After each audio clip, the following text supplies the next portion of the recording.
Hello, this is Pinoy Video Gamer. My name is Edwin. Pag-uusapan natin ngayon is yung pagbili ng PlayStation ng Bungie, the makers of Halo.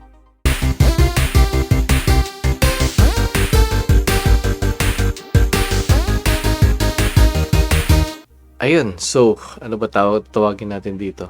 Acquisition war? Kasi nagbibilihan lagi ng mga kumpanya ngayon yung mga game companies. Anyway, PlayStation Buys Bungie. Okay, so it was a shock na yun nga yung nangyari lately. It's not a major thing compared to the Activision Blizzard, kasi Activision Blizzard marami talagang games yan. Bungie was just focused on Destiny for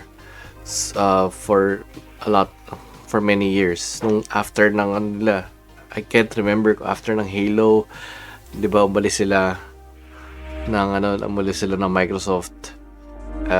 Yung trilogy lang kasi ginawa nila, yung yung Halo 1, 2, 3, yung Reach, yung ODST. After nun, yung Halo was made na by 343, which is basically yung some core team ng Bungie lumipat sa 343. Tapos ang 343 is owned by Microsoft. So yung mga natira sa Bungie, ginawa nila yung game na Destiny, which is medyo career mode yung nila dito kasi wala sila ibang ginagawa kundi Destiny for the past few years. Nabili pala ng Sony for 3.6 billion. As I mentioned earlier, it's not as big as Activision.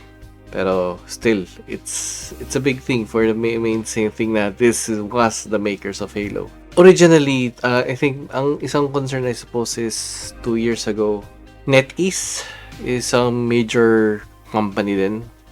Malaking Chinese company.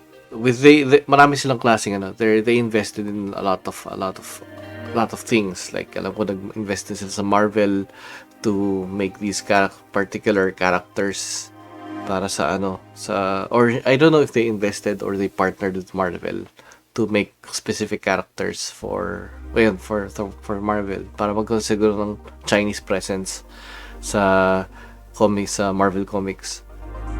Pero yun nga, NetEase is big. So NetEase kasi nag-invest sila ng money sa Bungie. So they have particular games, Cyber Hunter, Marvel Super War, Revelation Online, Rules of Survival, Marvel Duel, Diablo Immortal. Ayan, so meron silang mga so ang NetEase meron partnerships with with Bungie to make new games, single player focused games. I think yun yung original plan. Pero after 2 years, we really haven't seen anything done. Or siguro meron silang ginagawa internally but we have not really seen it. So nag-invest ang NetEase para sa kanila. I don't know how big it would affect yung investment ng NetEase sa Bungie, kung maapektuhan ba yun. Pero most likely naman is, as with most contracts are done, they'll finish what they originally intended. Pero yun, so ang future ng ang future ng PlayStation with Bungie, it's hard to tell, lalo na kasi nga it's because of they haven't really made much except for Destiny. Pero I know na Destiny has been picking up. As in, lately, magaganda naman yung mga patches, yung mga add-ons or mga expansions na ginagawa nila compared to nung nag-umpisa sila. So we'll see how it goes. Pero it is interesting. I just found it parang wow, okay. Yung mga gumawa ng Halo, which is exclusive dito Microsoft, is now under PlayStation. Well, it happens. No, parang it's just as saying yung si Crash Bandicoot ngayon Microsoft na mayari. So it's almost the same thing. Pero yun nga, Bungie hasn't made any exclusive Microsoft stuff for a while now. Another thing I heard regarding this acquisition is Bungie will still be totally independent. Hindi pa rin they still plan to be multi-platform. So ang idea dito is it won't really affect much in terms of how they develop games. Ang dito is ang habol doon ng Sony is the technology that Destiny has. Yung mismong hawak yung technology na ginagamit ng Bungie. Ayun. So there is something mostly behind the scenes na gustong makuha ng Sony. And that is something a lot of gamers don't really see. Ayun. And from what I understand, Bungie really wants to focus on developing games na multi-platform. And so far, I think part ng deal na to is to keep that idea na hindi siya magiging exclusive on one particular system. Kasi nangyari to with Activision used to own Bungie, pero nagkaroon sila ng partnership na nagka-problema. So Bungie didn't like how Activision was going, so they left Activision, tapos naging independent sila. Nung naging independent sila, yun, they still incorporated what they wanted na maging multi-platform. So we'll see. So what we will see dito malamang is acceleration ng mga paggawa ng games, and that's a major thing that's important kasi Bungie has been really slow in making games. I think they're trying to be careful, especially with the NetEase partnership. Pero yun, so let's see.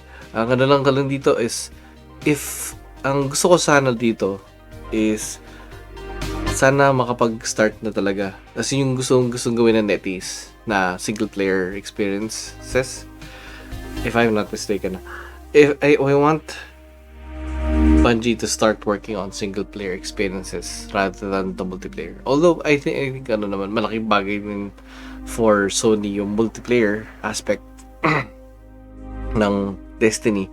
Kasi again, yung minention ko before regarding sa Microsoft Activision acquisition is ang malaking bagay dun is the user base, and in a sense this also does that kasi merong malaking user base ang Destiny.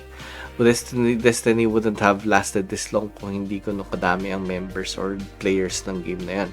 But I still want to see Bungie making single player games. Kasi from what I understand, yung mga huling mga Destiny na mga expansions, magaganda naman daw yung kwento. So let's see. Sana they get to incorporate this PlayStation mentality to create really new worlds. And I really want to see that. I'm excited to see what they will do, but definitely we won't be able to see it in the next ilang years bago mangyari yan. Actually, yung feeling ko with all these acquisitions nangyayari, we won't feel them immediately. We will feel them with 2 or 3 more years or possibly one entire generation. Yung sa Call of Duty feeling ko, we won't feel that Microsoft thing until matapos itong generation na to. Kasi at the moment, Call of Duty is still parang nakalatag pa rin sa multi-platform for the next 3 or more games. So we'll see. We'll see how everything goes with Bungie and PlayStation.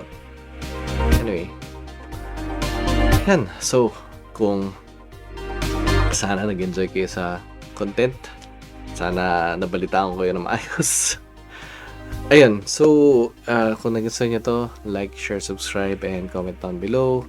Tapos If you like board games and video games, pwede nyo check out ang Variable Play.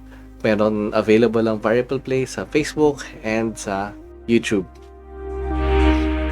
Tapos, kung mahilig kayo sa movies, games, toys, and more, you can check out kigositymag.com. Okay? Sige. Anyway, guys, thank you very much and bye-bye.